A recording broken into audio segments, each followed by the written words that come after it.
Is this what it looks like when you don't steal signs if you're Michigan? They haven't been stealing signs the whole season. I Or don't not the whole believe that. season, but at least since these allegations became public. They'd be stupid to be trying to do it if they were. Listen, we just got done talking about a game that I thought the opposing team who won, the team that won, the opposing team actually lost it. Joe, I look at this game, Maryland, okay,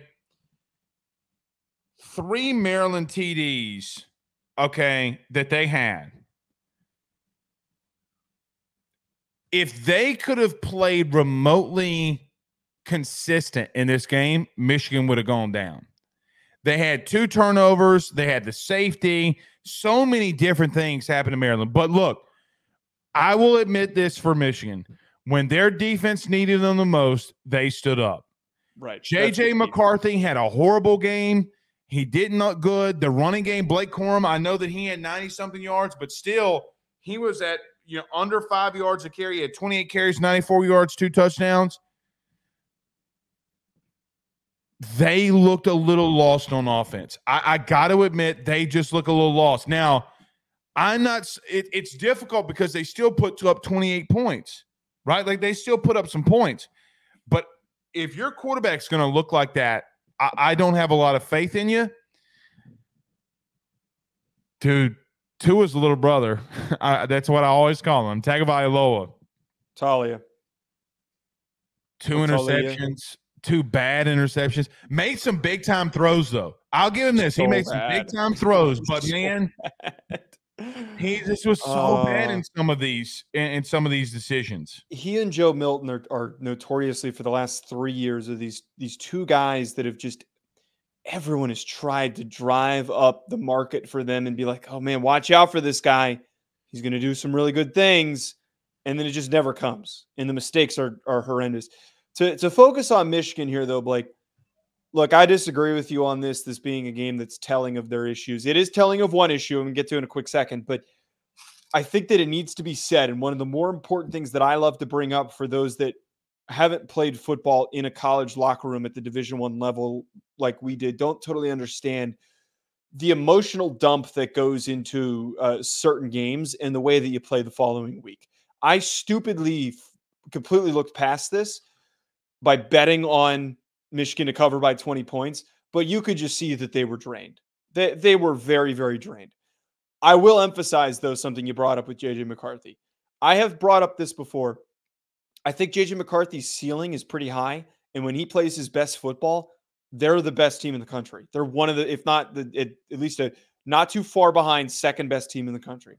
But the problem is, unlike Carson Beck, his floor is cavernous. It is unbelievably low because when he's off, he is off. He makes some really bad decisions.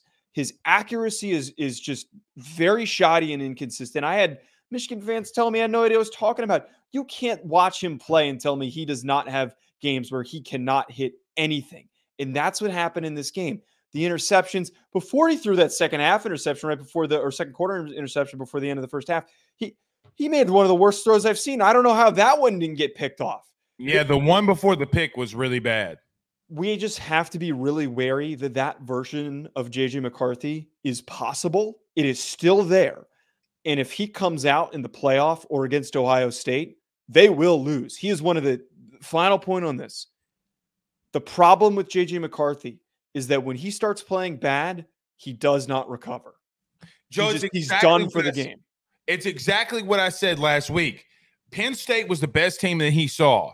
And I got ripped by Michigan fans when I said, it looks like you don't trust him.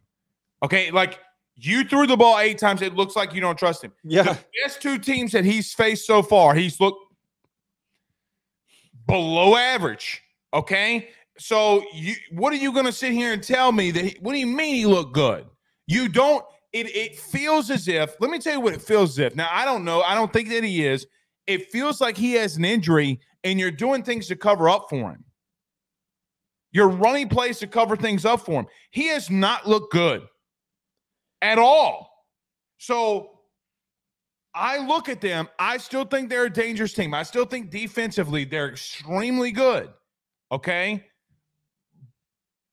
But I don't know if they can beat Ohio State. Now, the good thing would be this week they have the game is at home. Right. That's a very key detail Very that's key going to come point. into this week. But you can only get college kids up so much. They have been emotionally drained. Okay. They won, and their defense forced turnovers. They're still a top 4 team. But the only I say asterisk, I think their biggest question mark is at quarterback with J.J. McCarthy. Well, at the end of the day, when the last 2 weeks, and I don't think he's good enough to lead him to a national title right now. I don't disagree with that.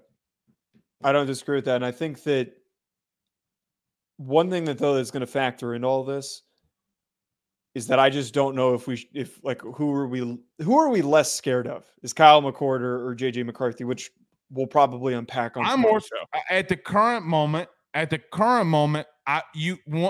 real take should be you'd be more scared of JJ McCarthy because you've seen him more. But we have not. I mean, let's see what Kyle McCord can do. Kyle McCord is yet to have like a real nut up, step up to the plate type of a game. It's all been the surrounding cast carrying the group. And I think Ohio State fans shouldn't disagree with that. That's why they've won, is that he's played well enough. His different from JJ, his floor is very high. He's going to be really steady. We don't know what his ceiling is because he hasn't even really touched it. Very true. Look, they keep getting bailed out. I mean, they've been bailed out by the defense the last 2 weeks. Okay, they've been bailed out by the running game and the defense the last 2 weeks. If they want to win a natty, McCarthy's going to have to be big this upcoming week. He's going to have to be big down the stretch. And if he's not, they're going to lose. Because listen, Joe, the Big Ten title game is next week. Iowa won their division, by the way. They continue to win. All right. Hilarious. Which is ridiculous. But the Big Ten title game is next week. And if J.J. McCarthy continues to play like he's done the last 2 weeks, Ohio State's going to win, and that's the final line.